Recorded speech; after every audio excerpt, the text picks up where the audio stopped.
Attack से कोहराम मचा दिया है। नेतन्याहू को समझ नहीं आ रहा कि हिजबुल्लाह ने इजराइल के मिसाइल हेडक्वार्टर को कैसे आखिर उड़ा दिया।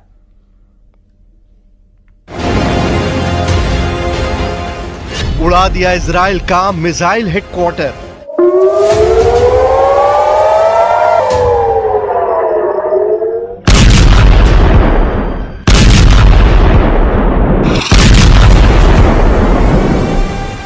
पिछले 72 घंटे में हिजबुल्लाह के हमलों ने साबित कर दिया है कि जंग के मैदान में हिजबुल्लाह लड़ाके इजरायली सेना पर बहुत भारी साबित हो रहे हैं। इजरायली सेना भले ही दावा करे कि उसने दक्षिणी लेबनान में हिजबुल्लाह की कमर तोड़ कर रख दी है, लेकिन हकीकत में जमीन पर अब बाजी पलटती नजर आ रही है। ऐसा लग रहा है कि 11 महीने की जंग में हिजबुल्लाह ने पीएम नेतन्याहू और उनके कमांडरों के वॉर प्लान को डिकोड करके उसकी धज्जियां उड़ाना शुरू कर दी है। हिजबुल्लाह का सबसे ताजा हमला इजराइल के सफाद में हुआ, जहां आईडीएफ का एक गुप्त अड्डा मौजूद था। हिजबुल्लाह का दावा है कि उसने तिब्रियाज झील के उत्तर पश्चिम में स्थित इजरायली सेना के मिसाइल हेडक्वार्टर को भयानक ड्रोन हमलों से तबाह और बर्बाद कर दिया है। आईडीएफ के गुप्त अड्डे पर धमाका, मार दिए इजरायली।